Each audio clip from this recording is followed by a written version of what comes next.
नमस्कार दोस्तों, स्वागत है आप सभी का आपके अपने यूट्यूब चैनल आचार शिक्षा केंद्र में। तो कैसे हैं आप सभी? आशा आप सभी बहुत अच्छे होंगे, स्वस्थ होंगे, मस्त होंगे और व्यस्त होंगे। चलिए शुरू करते हैं आज की कक्षा। साथियों, हम पढ़ रहे थे अव्यय यानी अभिकारी शब्द भी कहते हैं, और आज हमारा चौथा शीर्षक अव्यय से ही है, जिसको हम कहते हैं विस्मयादि बोधक अव्यय। सबसे पहले परिभाषा। विस्मयादि बोधक अव्यय किसे कहते हैं? जो शब्द हर्ष, शोक, आश्चर्य, दुख, घृणा, क्रोध, प्रशंसा, संबोधन आदि भावों को अचानक प्रकट करें, उन्हें विस्मयादि बोधक अव्यय कहते हैं। उदाहरण: वाह, तुमने बहुत अच्छा कार्य किया। अरे, तुम कब आए? हाय, मेरा खिलौना टूट गया। ये सभी शब्द विस्मयादि बोधक ये सभी वाक्य विस्मयादि बोधक के उदाहरण हैं। इसके अलावा और भी शब्द होते हैं, जैसे छी, कितनी गंदगी है।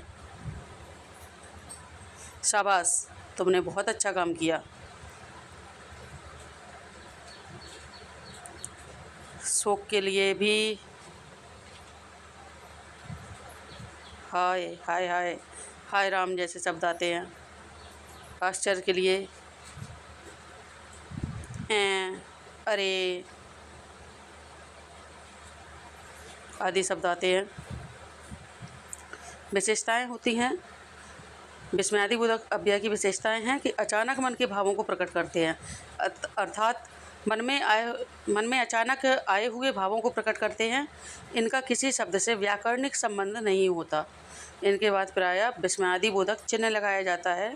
ये अभिकारी शब्द होते हैं, अर्थात इन पर लिंग, वचन, कारक, काल, क्रिया आदि का कोई प्रभाव नहीं पड़ता है।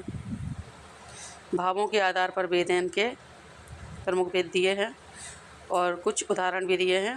विस्मयादि बोधक अव्यय के प्रमुख भेद: हर्ष का दिया है वाह, आह। शोक का हाय, आह। आश्चर्य का अरे, ओहो। ऐं भी होता है पर इसमें दिया नहीं है। घृणा का छी, धिक। क्रोध का चुप, हट। संबोधन: अरे, ओ, सुनो। वाक्य, हाँ, कुछ उदाहरण दिए हैं वाक्यों में। वाह, तुम प्रथम आए। हाय, मेरा मोबाइल गिर गया। छी, इतनी गंदगी। अरे, तुम यहाँ कैसे? हाँ, कितना सुंदर दृश्य है। तो हमारे मन में किसी दृश्य को देखकर, कोई बात सुनकर, किसी को देखकर, किसी की आवाज़ सुनकर, कोई भी अचानक से जो भाव प्रकट होते हैं, उनको हम विस्मयादि बोधक कहते हैं। पहचान कैसे करेंगे विस्मयादि बोधक अव्यय की? तो क्या शब्द अचानक किसी भाव को व्यक्त कर रहा है, तो देखना है कि कोई अचानक से भाव प्रकट हो रहा है अथवा नहीं। उसके बाद ये विस्मयादि बोधक चिन्ह लगाया जा सकता है या नहीं। क्या वह हर्ष, दुख, आश्चर्य, घृणा आदि का भाव प्रकट करता है? और यदि उत्तर हाँ में मिले तो वह विस्मयादि बोधक अव्यय है।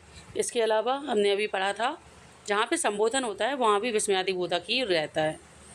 तो अगर किसी वाक्य में किसी को संबोधित किया जा रहा है तो वहाँ भी विस्मयादि बोधक शब्द ही रहेगा। मुख्य पहचान इसकी होती है विस्मयादि बोधक चिन्ह। विस्मयादि बोधक शब्दों के बाद ज़्यादातर विस्मयादि बोधक चिन्हों का प्रयोग होता है। कहीं कहीं पे है कि पूरा वाक्य हो जाता है, उसके बाद लगता है चिन्ह। ध्यान रखने योग्य महत्वपूर्ण बातें हैं। विस्मयादि बोधक अव्यय केवल भाव प्रकट करते हैं।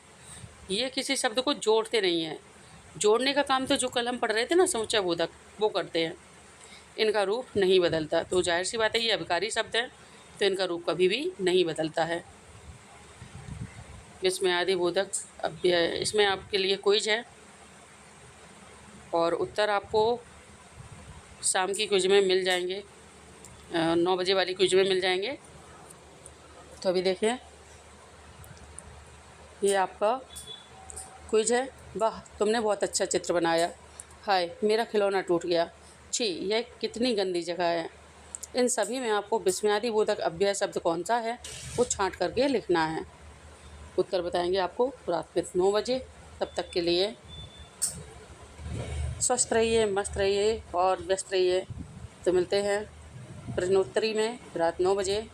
नमस्कार।